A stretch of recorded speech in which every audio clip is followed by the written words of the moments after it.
Tigilan mo nga ako. Wala akong maibibigay sa'yo. Pesting buhay naman to. Huwag mo akong mumurahin. Ayaw nyo akong pairamin.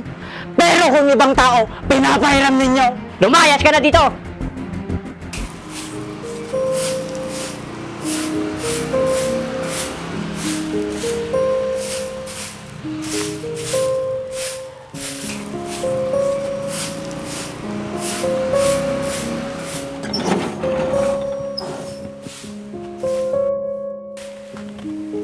Oh anak, ba't nandito ka? Ba't di mo kasama yung mga apo ko?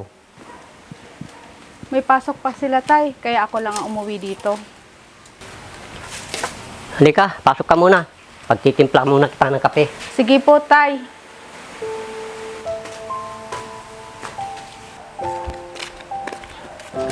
O ate, nandito ka pala.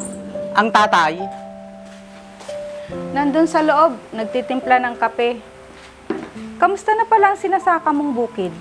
ayun te, lumubog sa tubig. Hindi ko nga alam yung gagawin ko. Ay, naku Emily. Mahirap talagang panahon ngayon, lalo na pagtagulan. Maraming nasisirang palay, kaya maraming nadulugi. Paano na ngayon yan? Ano nang gagawin mo, Berto? Hindi ko nga alam ate kung saan kami kukuha na pambayad sa ginastos namin sa pagpapatanim. Bakit hindi ka na lang maghanap ng ibang pagkakakitaan? Hindi yung umaasa ka na lang sa palayan nyo. Eh, gasino lang naman ang kinikita mo dyan. Kaya nga sabi ko sa kanya noon, mag-aral siya. Para hindi lang yung pagtatanim ang inaasahan niya.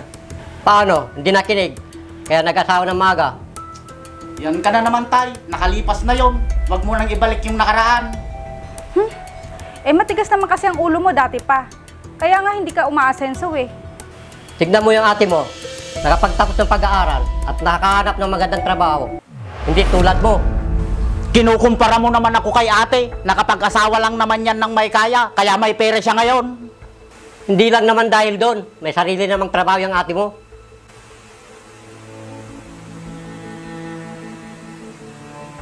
Buti pa nga yung ate mo. May naitutulong sa akin. Hindi katulad mo. Sa akin ka pa humihingi ng pangkain at panggatas ng anak mo. Makalis na nga. Baka kung saan pa mapunta yung usapan. Yan! Diyan ka magaling. Pag pinagsasabihan ka, ganyan ka lagi. Tay, huwag ka na magalit. Makakasama sa inyo yan. May sakit ka pa naman sa puso. Bahala kayo dyan. Lagi na lang akong mali.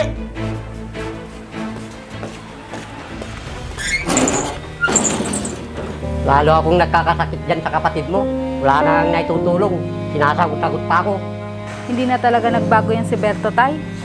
Ay, nako. Wala talagang asinso yung kapatid mo. Lagi na lang humihingi sa akin. Paano na lang pag nawala ko? Hayaan niyo na si Berto, tay.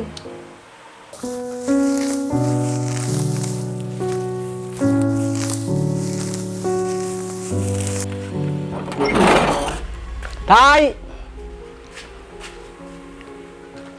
Tay! Tay!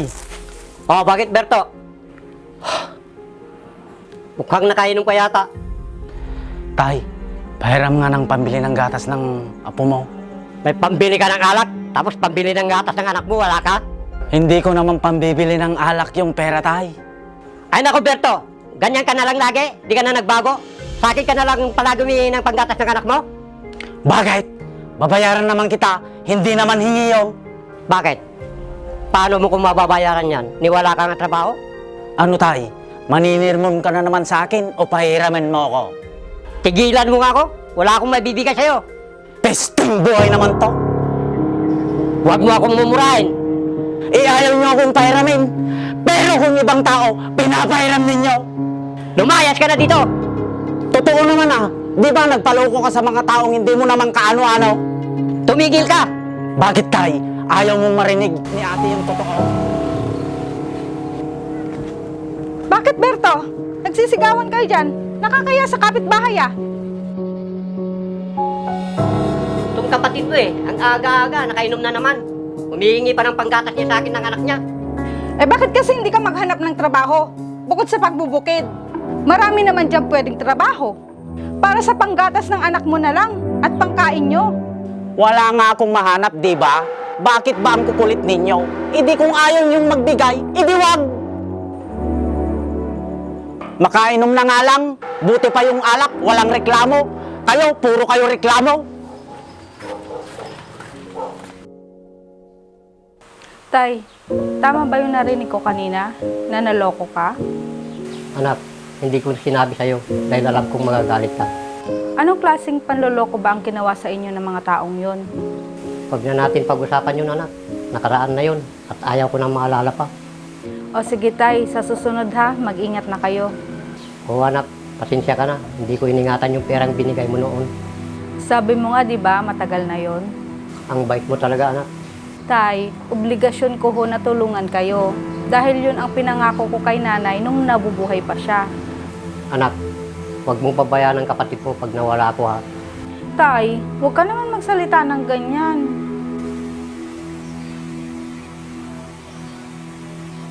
Kasi walang ibang tatakbuhan yun. Kawawa naman yung mag-ina niya. Sige tay, ako nang bahala kay Berto. Sisiguraduhin ko na kahit papano may kikitain naman sila araw-araw. Bukas nga pala, babalik na po pala ako ng Maynila. Bakit ang bilis ng bakasyon mo dito?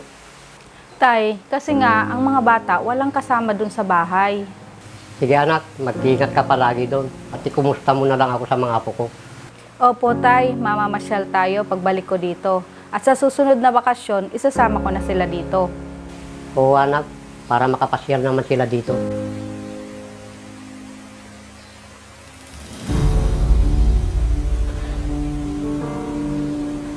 Tay, may masakit ba sa inyo? Wala to na. Huwag mo na kong pansinin. Pagod lang to. Sigurado ho kayo tay? Oo anak, wala ito. Pasok mo muna ako sa loob. Papahinga lang ako. O sige tay.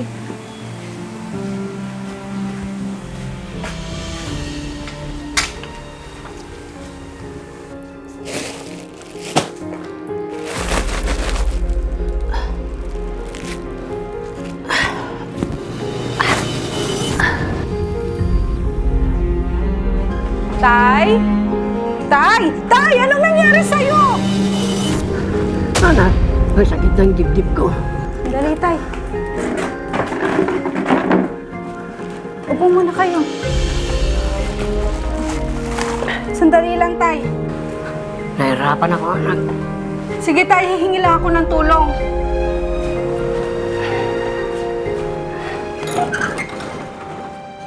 Ate, anong nangyari kay tatay? Inatake daw sa puso si tatay. Ano daw ba ang sabi ng doktor, ate?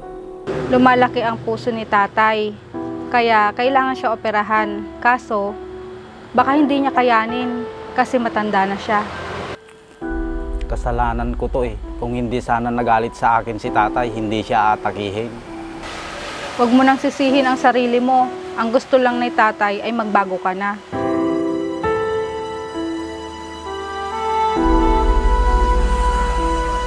Matanda na si tatay. Paano pag nawala siya sa atin? Saan ka kukuha ng panggastos niyo sa araw-araw? Siguro ate, tama ang tatay. Dapat pala nagtapos ako ng pag-aaral para madali na lang sa akin makahanap ng trabaho.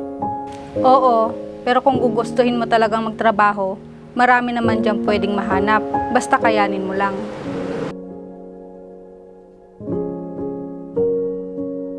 Sa una ay mahihirapan ka talaga. Pero pag tumagal-tagal, ay magiging madali na lang yun sa'yo. Sige ate, subukan kong gumawa ng paraan para makahanap na rin ako ng trabaho. Mabuti kung ganon. Pinapatawag ko kay ni Sir Nandi. Tara, puntahan natin si tatay. O sige ate. Berto, anak. Tay, kumusta na po ang pakiramdam ninyo? Ito, nahirapan akong huminga. Tay, kaya nyo yan. Nandito lang kami ni ate. Salamat sa inyong dalawa anak. Basta ikaw, makita lang kitang masaya. Maligaya na ako.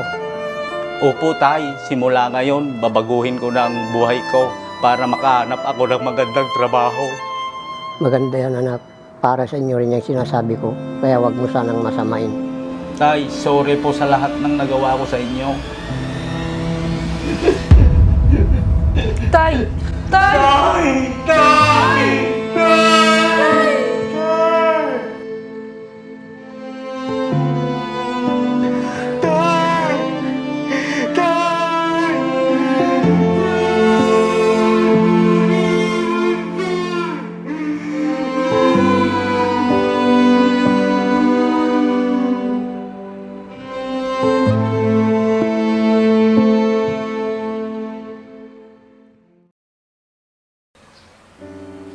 Ate, bakit hindi na lang kayo magpabahay dito sa probinsya?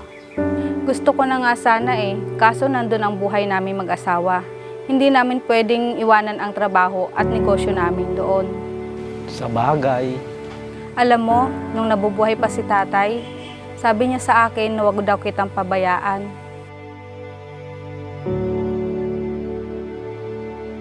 Malaking pasasalamat niya. Kahit pasaway ka, ay hindi mo siya pinabayaan nung nabubuhay pa siya. Oo ate, kahit ganito lang ako, tamad at pasaway, mahal na mahal ko si tatay. Hindi lang talaga ako swerte tulad mo. Kung nag-aral lang ako noon, hindi sana ako naghihirap ngayon. May sasabihin nga pala ako sa'yo. Ano naman yun ate? Habang naghahanap ka pa lang ng trabaho, may kaunting ipon ako dito. Baka makatulong ito sa inyo. Talaga po ate? O ito, pwede kang magpatayo ng maliit na sari-sari store. Salamat po ate. Pinangako ko yan kay tatay, natutulungan kita dahil yun ang bilin niya sa akin. Maraming salamat ate, malaking bagay ito sa pamilya ko. Huwag ka sa akin lang magpasalamat, magpasalamat ka rin kay tatay. Tay, salamat. Kung saan ka man naroroon ngayon, mahal na mahal po kita.